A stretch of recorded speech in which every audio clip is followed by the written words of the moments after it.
রাধারানী বসে আছেন শাশুড়ি জটিলা কুটিলার গৃহে, কিন্তু রাধারানীর মন আজকে মনে নাই। তাকিয়ে আছে নীল আকাশের পানে, ওই দূরে। ললিতা বিশাখাকে বলছে, বিশাখা, সেই কখন থেকে বসে আছি, ও তো আমাদের দিকে দেখেও দেখছে না, তাকিয়েও তাকাচ্ছে না। কি হলো আজ ওর? ওর কি আজ মন ভালো নেই? সেই কখন থেকে এসেছি। বিশাখা সখী বলছে, ললিতা, তোমার তো অধিকার আছে রাধারানীকে ডাকা, একবার ডেকে জিজ্ঞেস করো। ভক্তমণ্ডলী, ভক্তিমতী মায়েরা মনে রাখবেন, রাধারানীর দুই সখীর মধ্যে সেবা ভাগ করে দেওয়া আছে। গোবিন্দের গায়ে যখন তখন হাত দিয়ে কথা বলতে পারে, বলার অধিকার সখী বিশাখার, সে অধিকার ললিতার নাই। আবার রাধারানীর গায়ে যখন তখন হাত দিয়ে কথা বলতে পারে, যখন তখন ডাকতে পারে, সখী ললিতা, সে আবার বিশাখার অধিকার নাই। তাই বিশাখা ললিতাকে বলছে, ললিতা, তুমি ডাকো না, তোমার তো অধিকার আছে, তুমি ডেকে জিজ্ঞেস করো। করব, হ্যাঁ করো। এই বিশাখার কথায় সখী ললিতা তখন রাধারানীর গায়ে আলতো করে হাতটা ছুঁয়েছেন। কই রাধে, বৃষভানু নন্দিনী, আজ তোমার কি হলো? কি কোথায় হারিয়ে গেল তোমার মন? কোথায় হারিয়ে গেল তোমার আঁখি পাখি দুটি? যেন মনে হয় কোন মহাযোগিনী যোগ ভাবনায় বিভোর হয়ে রয়েছ। রাধে, তুমি না বলো, ললিতা তুই আমার প্রাণ, বিশাখা তুই আমার প্রাণ। আমরা যে তোমার কাছে এসেছি, তুমি আমাদের দিকে তাকাচ্ছ কেন? তাকাচ্ছ না কেন? কথা বলছো না কেন? এই দেখুন, ললিতার ডাকে রাধারানী তার বিশাল নয়নটি রেখেছেন ললিতার পানে। মনে রাখবেন, রাধারানী তো আমাদের মতো ছোট ছোট চোখ নয় মা, কমল নয়ন। একটা পদ্ম কুড়ি অবস্থায় যেমন থাকে, রাধারানীর চোখটাও তাই। সেই কমল নয়নটি রেখেছেন ললিতার পানে, রেখে বলেন, সখী রে, আজ বেলি অবসান কালে গিয়েছিলাম যমুনার জলে, তোরা তো কেউ ছিলি না সখী। এই রাগটি হচ্ছে বিকেল বেলার রাগ, যখন বিকেল গড়িয়ে সন্ধে হবে, ঠিক সেই সময়টা সায়াহ্নকালের রাগ। তোরা তো কেউ ছিলি না সখী, গোধূলি লগনে গিয়েছিলাম যমুনায় গাগরি ভরণে।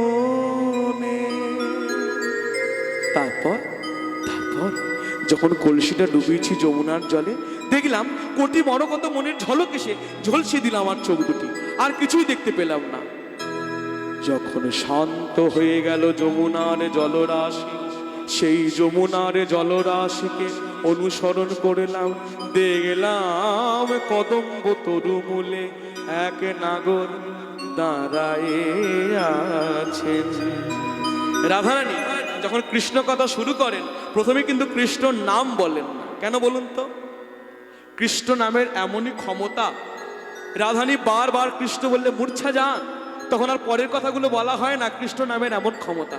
মনে রাখবেন, আগুন যেমন কাউকে ক্ষমা করে না, ছোট ছেলে হলেও আগুনে যদি হাত দেয়, আগুন কি মনে করে যে ও ছোট ছেলেও না বুঝে হাত দিয়েছে, ওর হাত পোড়াবো না? ভাবে আগুনের কাজই হলো দাহিত করা। তেমনি এই হরি নামের ক্ষমতা আছে। যে হরি নাম একবার করে, হরি নাম তাকে পেয়ে বসে। নাম করতে করতে চিত্তের মলিনতা দূরে যায়, হৃদয় নির্মল হয়, সেই হৃদয় আসে বিশুদ্ধ কৃষ্ণ প্রেম। নিতাই গৌর হরি হরি। তাই রাধারানী বলছেন, দেখলাম এক নাগর, ইশারায় বলছেন। ললিতা বিশাখা জানে কার কথা বলছে, গোবিন্দ। দেখলাম এক নাগর দাঁড়ায়ে আছেন। সখী, এক নাগর মানে কার কথা বলছো? রাধারানী বলে, বুঝলি না কার কথা বলতে চাইলাম? এখনো বলতে হবে? তাহলে মন দিয়ে শোন কার কথা বলছি। এই প্রথম পদ পদকর্তা লিখছেন, সবর নাগর রাজ আমি দেখে এলাম। সবর নাগর রাজ আমি দেখে এলাম। সবর নাগর রাজ আমি দেখে এলাম। এই এখনই দেখে গেলাম, এই এখনই দেখে ওই যমুনায় জল আনতে গিয়ে, এই এখনই দেখে গেলাম। ওই যমুনায় জল আনতে গিয়ে, এই এখনই দেখে এলাম। যমুনায় জল আনতে গিয়ে এখনই দেখে এলাম। কি মায়েরা বুঝতে পেরেছেন তো? শুধু লাফালেই নাচ হয় না, নাচের কিছু কিছু মুদ্রা আছে। এই দেখিয়ে দিলি, এই যে দেখালাম, এই যে এইভাবে দেখালাম, এটা কাদের ভাব? কারা করে এরকম? মায়েরা করে। কি বলছে? যমুনায় জল আনতে গিয়ে, যমুনায় জল এনেছে, স্নান করে এসেছে, চুলটা পিঠের ওপর ছড়ানো আছে। চুল যখন পিঠের ওপর ছড়ানো থাকে কিরকম ভাব থাকে? মায়েরা কিরকম করে? এটা মায়েদের ভাব। যমুনায় জল আনতে গিয়ে এই এখনই দেখে। যমুনায় জলে আনতে গিয়ে এই এখনই দেখে এলাম। যমুনায় জলে আনতে গিয়ে এখনই দেখে এলাম। দেখলাম সবদ নাগরাজ, আমি দেখে এলাম। সবর নাগরাজ আমি দেখে এলাম। কোথায় দেখলি? কোথায়? তপন তনয়া তটে, নিপতরুণী কটে। তপন তনয়া তটে, নিপতরুণী কটে। একটু ভেঙে না বললে বোঝা যাবে না, বৈষ্ণব পদাবলী তো, একটু ভেঙে বলতে হবে। তপন তনয়া। তপন মানে কার নাম মায়েরা? তপন কার নাম? বলে আমাদের হাটগাছা এলাকায় অনেকের নাম তপন। এবার কার নাম বলি? মনে রাখবেন, এ তপন সে তপন নয়, যে তপন আকাশে থাকে। কি নাম? সূর্যদেব। তপন তনয়া। তনয়া মানে হচ্ছে মেয়ে। সূর্যদেবের মেয়েকে, সূর্যদেবের এক ছেলে এক মেয়ে। ছেলের নাম আগে বলি, তাহলে ধরে আপনারা বুঝতে পারবেন। যে লোক বলে আমি কাউকে ভয় পাই না, সেও ভয় পায়। কে? হ্যাঁ, জমের মতো ভয় পায়। সূর্যদেবের ছেলে নাম হচ্ছে যম, তাহলে মেয়ের নামটা কি? মায়েরা তো জানলো কি করে বলুন তো বাবা? ওই যে ভাইফোঁটার সময় বলে না, যমুনা দেয় যমকে ফোঁটা। সূর্যদেবের এক ছেলে এক মেয়ে, যম আর যমুনা। রাধানী তো রাজার মেয়ে, ঘুরিয়ে নাক দেখাচ্ছে, সরাসরি বলছে না যমুনার তীরে। তপন তনয়া তটে। তপন মানে সূর্যদেব, তনয়া মানে মেয়ে, যমুনার তটে। নিপতরু, কদম গাছের এক নাম হচ্ছে নিপ। তপন তনয়া তটে, নিপতরু নিকটে। তপন তনয়া তটে, নিপতরুণী কটে।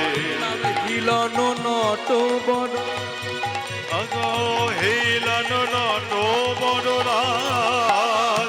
সবদ নাগরাজ আমি দেখে এলাম। হরি হরি বল। সবর নাগরাজ আমি দেখে এলাম। আরে সই, যাকে দেখলি তার মুখটা কিরকম? তার মুখটা শারদ চাঁদ, ফাদ মুখ মণ্ডল। শারদ চাঁদ, শারদ চাঁদ, শারদ চাঁদ, শারদ চাঁদ, শারদ চাঁদ,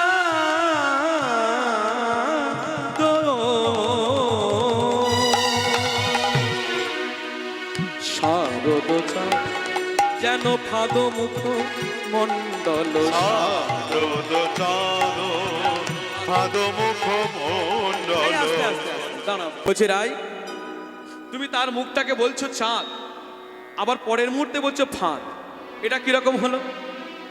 রাধানী বলে, জানিস না সখী, তার মুখটা আমার প্রথমে দেখে মনে হয়েছে চাঁদ, পরের মুহূর্তে দেখে কি মনে হয় জানিস? চাঁদ নয়, চাঁদ নয়, যেন ফাঁদ পেতেছে, ফাঁদ পেতেছে, যেন ফাঁদ পেতেছে, যেন ফাঁদ পেতেছে। তার মুখ নয় যেন ফাঁদ পেতেছে, তার রূপ নয় যেন ফাঁদ পেতেছে, তার মুখ নয় যেন ফাঁদ পেতেছে, তার মুখ নয় যেন ফাঁদ পেতেছে। রাধানী বলছেন শ্রীমুখী, বলে তার মুখটা দেখে মনে হলো চাঁদ, পরের মুহূর্তে মনে হচ্ছে ফাঁদ, যেন ফাঁদ পেতেছে, ফাঁদ পেতেছে। মুখ নয় যেন ফাঁদ পেতেছে। মুখ নয় যেন ফাঁদ পেতেছে। আচ্ছা রাই, ফাঁদ তো পাতে ব্যাধেরা, শিকার ধরবে বলে, তা গোবিন্দ আবার কিছু শিকার ধরতে চায় নাকি? ফাঁদ পাতলো, বলে শোন, আমার হৃদয় পাখি ধরবে বলে মুখ নয় যেন ফাঁদ পে। আমার হৃদয় পাখি ধরবে বলে মুখ নয় যেন ফাঁদ পেতেছে। আবার প্রশ্ন করছি, আচ্ছা সই, যারা ফাঁদ পাতে, যারা ব্যাধ, তারা যখন শিকার ধরতে চায় না, কিছু একটা চার দেয়। চার মানে হচ্ছে খাবার, তাই না মায়েরা? খাবারের গন্ধে শিকার আসে আর এসে ফাঁদে পড়ে যায়। তা গোবিন্দ এই যে শিকার করতে চাইছে, কিছু চার দিল নাকি? বলে দিয়েছে তো বটেই, আলাদা করে কোনো খাবার দেয়নি। তার যে মুখের হাসি, মৃদু মৃদু হাসি, ওই হাসিতেই হচ্ছে চার। যে হাসি একবার দেখেছে সেই মজেছে। হাসিটা কিরকম গোবিন্দের হাসি? এই যে দেখুন, আপনি হয়তো রাস্তা দিয়ে হাঁটছেন, কি হলো মা? এর কথাগুলো মন দিয়ে শুনুন, পায়ে ধরে বলি মা। হ্যাঁ, এই যে শুনুন, আমার দিকে দেখুন। হয়তো আপনি রাস্তা দিয়ে হাঁটছেন, আপনাকে দেখে কোনো লোক হাসছে, আপনি কি ভাববেন? পাগল নাকি? এত লোকের মনন হয়, ওর হয় না? হ্যাঁ, ও শুধু শুধু আমাকে দেখে হাসছি কেন? ওর কি মাথা খারাপ হয়ে গেল? আমার মনে মনে হচ্ছে না, হয়তো আমাকে দেখে হয়তো আমার চলাফেরায় কিছু গন্ডগোল আছে তাই হাসছে। এই দেখুন, একটা হাসির কথা বললাম, তবে হাসি পেল। হাসির কথা না বলতে হাসি পেলে কি হয়? সেটা ভালো লাগে না। লোকে যখন কথা বলে, লোকে যখন কথা বলে, কথা বলবার পরে হাসে। লোকে যখন কথা বলে, বলবার পরে হাসে। আমার কৃষ্ণ কথা বলে, মৃদু মৃদু হাসে। আমার কৃষ্ণ কথা বলে, মৃদু মৃদু হাসে। ও গো লোকে যখন কথা বলে, কথা বলবার পরে হাসে। ও গো লোকে যখন কথা বলে, কথা বলবার পরে হাসে। আমার কৃষ্ণ কথা বলে, মৃদু মৃদু হাসে। আমার কৃষ্ণ কথা বলে, মৃদু মৃদু হাসে। কৃষ্ণ কথা বলছে আর হাসছে। হাসি একবার যে দেখেছে সে সব ভুলেছে। তাই তো বলি, ওই হাসিটাই হচ্ছে চাঁদ। তারপর কি আছে জানিস? তার মুখটা দেখে মনে হলো চাঁদ, কানে কুণ্ডল ঝুলছে। শুধু তাই নয়, ওড়াতা চূড়া চারু শিখি চন্দ্রক। ওরা তো চূড়া চারু শিখি চন্দ্রক। ওড়াতা চূড়ো একই অনুরা,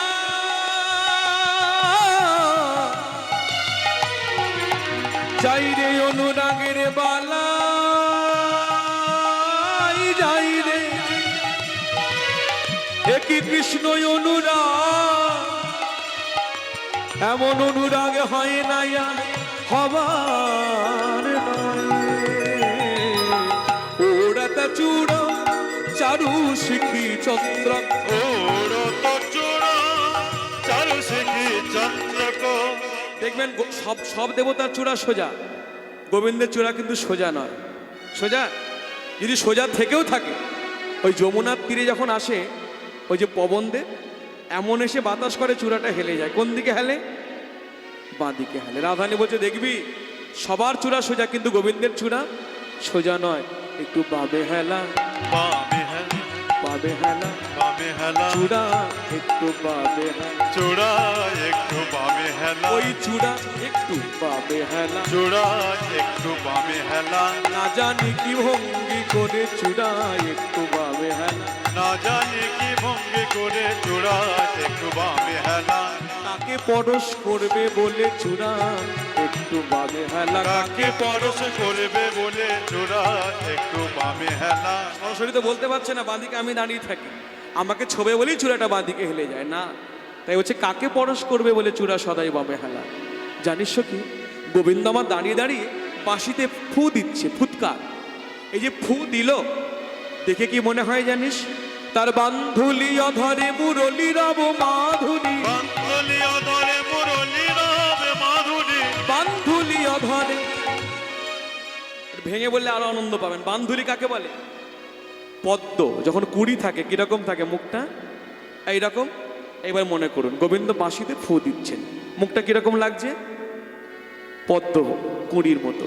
রাধানী বলছে ওই যে বাঁশিতে ফু দিল না, বান্ধুলি অধরে মুরলি নব মাধুরী। হরি হরি বল। বান্ধলি অধরে মুরলি রবে মাধুরী।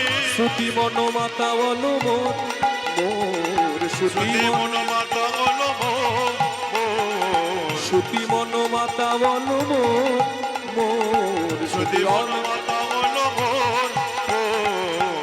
কে না ভোলে কে না ভোলে ওই বাঁশি শুনে সখী ভোলে। ওই বাঁশি শুনে সখী কে না ভোলে, বাঁশি যে শুনেছে সেই জানে কে না ভোলে। বাঁশি যে শুনেছে সেই জানে, ওরে একা শুধুই আমি নই, হরি হরি বল। সেই জানে, একা শুধুই আমি নই, যে বাঁশি শুনছে সেই জানে, একা শুধুই আমি নই, যে শুনছে সেই জানে কে না ভোলে। তাই শ্রুতি মন মাতা বলো মোর, মোর যদি মন মাতা বলো মোর মোর। কহে যদু নন্দন সবহু রসায়ন, মম মন রসায়ন কইল। রাধানী বলছেন ললিতা শুনলি তো আমার গোবিন্দকে কিরকম দেখতে? ললিতা বলেন রায় শুধু শুনছি না, মনে মনে ভাবছি তোমার একই প্রেম, একই অনুরাগ। আচ্ছা রায়, তুমি যে গোবিন্দকে ভালোবাসো, এত ভালোবাসো, এ কবে থেকে হলো এত অনুরাগ?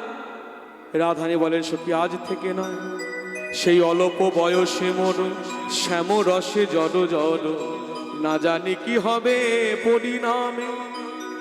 আমার এই বয়সে যদি এমন হলো, বলতো সামনে তো আরো অনেকগুলো দিন পড়ে রয়েছে, তখন আমার কি অবস্থা হবে?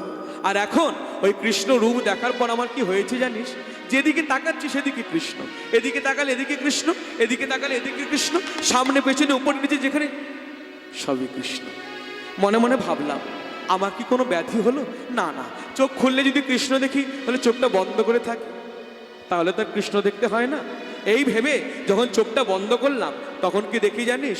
আমি যদি নয়ন মুদে থাকি তখন অন্তরে গোবিন্দ দেখি। ওগো যদি ও যদি নয়ন নয়ন মুদে থাকে, অন্তরে গোবিন্দ দেখি। আর নয়ন মেলিয়া মেলিয়া দেখি শ্যাম, দেখি দাঁড়ায়ে আছে, দেখে দাঁড়ায়ে আছে, দেখি দাঁড়ায়ে আছে। দাঁড়ায়ে আছে, কোথায় দাঁড়িয়ে আছে?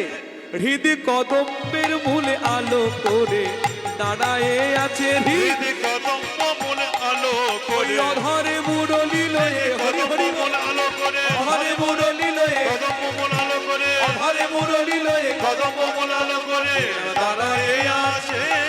আরে নয়ন মিলিয়া দেখি শ্যামে, আমার প্রাণারামে গুণধামে। ওই নয়ন মিলিয়া দেখি শ্যাম। না না না, ভালো লাগছে না, আমি আর থাকবো না এই বৃন্দাবনে। কোথায় যাবি রায়? যেদিকে দু চোখ যায় সেদিকে চলে যাব। গেলি না কেন জানিস ললিতা? বেরিয়েছিলাম পথে কিন্তু যেতে পারলাম না। কেন পারলি না? কেন শুনবি? যদি চলে যাই পথে শ্যামে যায় মোর সাথে সাথে, যদি চলে যায় পথে শ্যামে যায় মোর সাথে সাথে, যদি চলে যাই পথে শ্যামে যায় মোর সাথে সাথে। এই জানিস গোবিন্দ যখন যায় কিভাবে যায়? বলে কিভাবে যায়? বলে যাওয়ার সময় না আমার পায়ের উপর পা দুটো তুলে দেয়। হ্যাঁ, পায়ের উপর পা তুলে দেয়। সে আবার হয় নাকি? হ্যাঁ গো মায়েরা, কেউ কারো পায়ের উপর পা তুলে দিলে সে আর যেতে পারবে? মায়েরা কথা বলে না কেন? মায়েরা হয়তো পারবে বোধ হয়। একটু পায়ের উপর পা দিয়ে যাওয়া যায় কিনা দেখাবো? যদি বলেন দেখাবো, নাহলে দেখাবো না। দেখাতে পারলে কি দেবেন? ওই উলুধ্বনি। আর যদি না দেখাতে পারি কানটা মূলে ভুলটি সংশোধন করে দেবেন। হ্যাঁ, চরণে চরণ ঠেকাইয়া আমার বধূরা, চরণে চরণ ঠেকাইয়া আমার বধূ যায়, চরণে চরণ ঠেকাইয়া আমার বধূ যায়, চরণে চরণ ঠেকাইয়া আমার বধূ যায়। আমার সাথে সাথে যায় গো, আমার সাথে সাথে যায় গো, সাথে সাথে যায় গো। আমার পাছে পাছে যায়, আমার সাথে সাথে যায়। আমার পাছে পাছে যায়, সাথে সাথে যায় গো। আমার পাছে পাছে যায়, আমার সাথে সাথে যায় গো। এই জানিস ললিতা, একে গোবিন্দ আমার পায়ের উপর পা তুলেছে, তারপর কানের কাছে মুখটা নিয়ে এসে কি বলে? লজ্জাজনক কথা বলে। হ্যাঁ, লজ্জাজনক কথা। সে আবার কি বলে শুনবি? তাহলে বলি শোন, আস্তে আস্তে বলি। বলি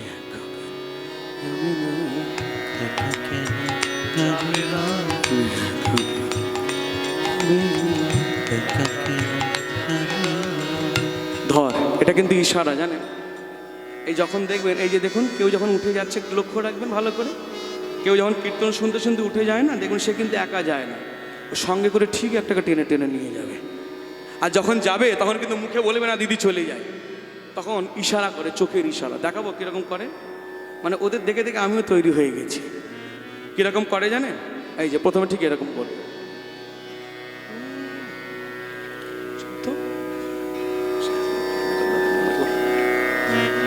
চোখের ইশারা। তাহলে বলুন তো, কানে কানেও বলতে হলো না, কিছু করতে হলো না, চোখে চোখে বুঝে গেল। তাহলে গোবিন্দ যখন রাধারানীকে বলেন ইশারা করে, কত অনুরাগ ভরে বলেন। কথাটা পরিষ্কার করলে বললেই বুঝতে পারবেন কত অনুরাগের কথা। কি বলেন গোবিন্দ? বলে একা কেন যাবে রাই, একা কেন যাবে রায়, একা কেন যাবে রাই, একা কেন যাবে রায়। আমার কানে কানে নানা প্রাণী বলে, একা কেন যাবে রাই। কানে কানে বুঝি জানে, বলে আমিও তোমার সঙ্গে যাব। খানে খানে বলে আমিও তোমার সঙ্গে যাব, ওই খানে খানে প্রাণে বলে আমিও তোমার সঙ্গে যাব, ওই খানে খানে প্রাণে বলে বলে আমিও তোমার সঙ্গে যাব। ওই খানে খানে প্রাণে বলে একা কেন যাবে রায়। আচ্ছা, আপনাদের যদি এরকম হয়, এই যে কীর্তন শুনতে শুনতে যারা চলে যাচ্ছে, অন্ধকার রাস্তা দিয়ে ধরুন যাচ্ছে, হ্যাঁ, পথে কেউ নাই, সঙ্গেও কেউ নাই, হঠাৎ পিছন থেকে অন্ধকারের মধ্যে যে কেউ পায়ের মধ্যে পা লাগিয়ে দেয়, কি বলবেন? এই কে গো? হ্যাঁ? অন্ধকারের মধ্যে পায়ে পায়ে বাঁধাচ্ছ। ওই সময় পিছনে তাকিয়ে যদি দেখেন কেউ আছে তো ভালো, আর ওই সময় পিছনে যদি তাকিয়ে দেখেন কেউ নাই, কি হবে? ওইখানে গৌর হরি বল। রাধারানী বলছে আমার দশাও ঠিক তাই। এতক্ষণ দেখছি পিছনে পিছনে আসছে, ও মাঝে চোখটা ঘুরিয়েছি, ঘুমেতে ফিরাই আখি, কেহ সাথে নাহি দেখি। ভ্রমেতে ফিরাইয়া কে কেহ সঙ্গে নাহি দেখে, ঘুমেতে ফিরাই ফিরাই ফিরাই আখি, কেহ সাথে নাহি দেখি। ভ্রমেতে ফিরাই আখি কেহ সঙ্গে নাহি দেখে, মরি থাকি মেনে মুড়ছিয়া সজনী, মনে থাকে মনে মরছিয়া সজনে, মরি থাকি মেনে মুড়ছিয়া সজনী। মনে থাকে মনে মরছিয়া সজনে। জানিস ললিতা, আমি কি করেছি জানিস? আমি মনে মনে ভেবেছি, এইবার যখন আসবো আমি বিধাতাকে বলবো, এই কৃষ্ণ বহির্মুখী সংসারে আমাকে আর পাঠিও না। যেই ঘরে থেকে কৃষ্ণ নাম করতে পারি না, যেই ঘরে থেকে কৃষ্ণ বলে কাঁদতে পারি না, এমন ঘরে আমাকে তুমি আর জন্ম দিও না।